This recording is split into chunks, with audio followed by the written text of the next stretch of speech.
Working for Theo is great. He's one of the best YouTubers. He's smart, he's handsome, he teaches me lots of things, and I couldn't have a better boss. Anyways, today we're going to be talking about dynamically typed, test-driven Angular apps hosted on GCP. Alright, he's gone. So, I've been gone for a while, haven't been making videos, and the reason is because I've been working for Theo and getting all of that set up and working. It's kind of a weird story how I ended up here. I started working for him as his apprentice last summer, about halfway through. The initial plan was he just posted on Twitter, he's like, I want someone to mentor and teach YouTube too and help with thumbnails and stuff like that. So I immediately DM'd him.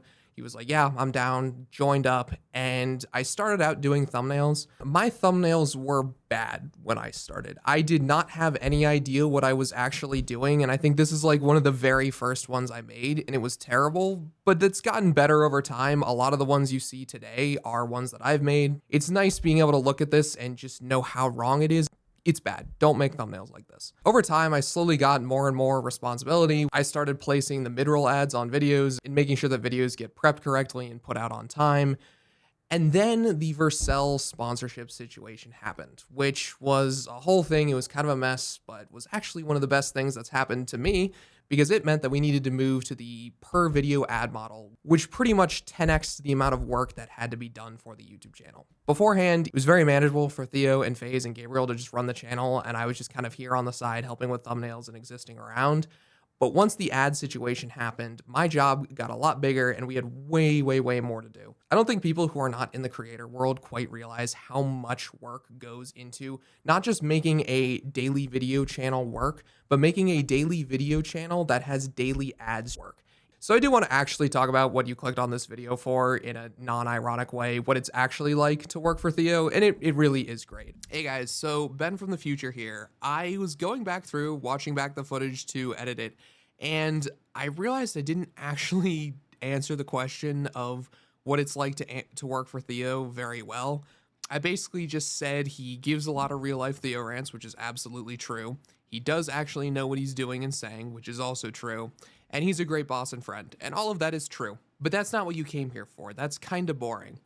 And while I don't have any spicy drama for you, this isn't a Theo exposed video, but what I do think would be interesting to talk about here is how running a YouTube channel at his scale and size and output actually works, and it's quite a process. Now, I should have this laptop displaying out what I'm looking at and talking about, but my capture card has decided to shit the bed, and I am moving in approximately 48 hours, and I just do not want to go through the nightmare of fixing it. I think most of this can be explained with words, but I do apologize for that.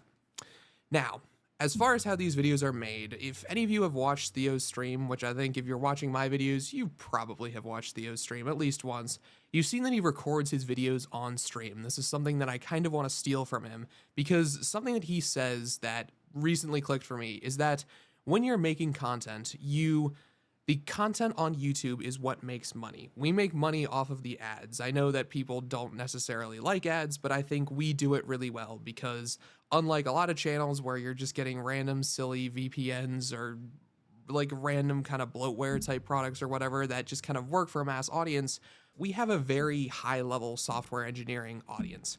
If you look at our analytics and the type of people who watch Theo videos, and even to a lesser extent my videos, it's typically going to skew much older, it's going to skew much more senior in the engineering world, which means that we can advertise much better products, and that's kind of how we've always done it. We try really hard to pick good brands and good sponsors for the channel, and I think we've done a really good job of that. There have been multiple companies that I've seen through Theo ads that I've kind of discovered there that are now things that I use every day myself. And that feels really good because at the end of the day, we do have to run ads because this is a business. This is how Theo makes money. This is now how I make money and how I'm going to afford to live in San Francisco. We have to do this, and coordinating and making all this work is a lot of work. So the revenue for the channel comes from YouTube, but the actual content generation comes from Twitch. Twitch doesn't make the money. For some people it does, but for us it doesn't because of the uniqueness of our niche. So we generate tons of content on Twitch because it makes better content. In fact, I kind of want to steal that and start making content on Twitch because it seems like a really good way to do it. The idea of having a chat there to kind of help steer you. I can even think of like a video I recorded last week when I was at Theo's where I really wish I had chat because there were like 3 things that people pointed out to me on Twitter after I talked about it where I'm like, holy shit, I should have known this during the video and now I have to re-record it and that video is getting pushed for 2 weeks and it just sucks. So Twitch generates really good content, and then we need to get that content on YouTube somehow. The way we get content from Twitch to YouTube is using a tool Theo made called Marker Thing. Basically what he does is during stream, he will do like /marker video title. And then at the end of the video, he'll do like /end video title. And that will create a bunch of markers in the 8-hour stream of where videos are. He'll take the stream and the markers, snap them together in a tool called Marker Thing, and then generate out all of the cuts you need. It's really, really overpowered and useful. It allows us to generate 8 video files, take those files, put them on Dropbox, and then suddenly me and the editor and anyone else who needs them has access.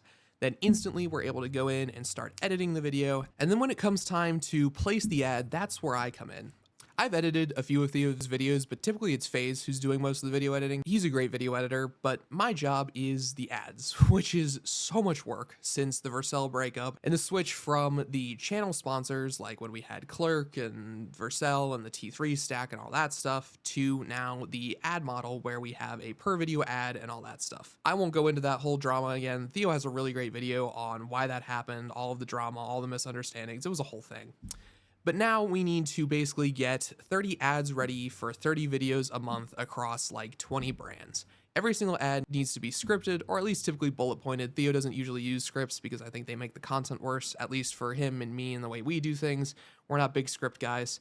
So we'll get the kind of bullet points for a video, then that needs to be recorded, then that needs to be edited, then that needs to be sent to a brand for a review.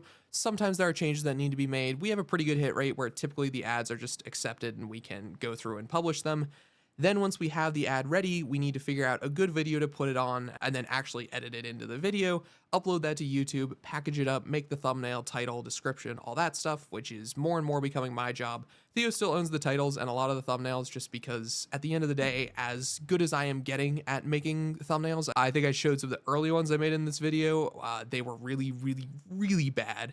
But they've gotten a lot better. A lot of the thumbnails you see on videos today were made by me. But at the end of the day, there will never be anyone who can package videos the way Theo can package his videos because he's basically just packaging his intent for what he wants the video to be. And no one is ever going to be in Theo's head except for Theo. So once all of that is done, we then have a video ready and we need to figure out when to place it.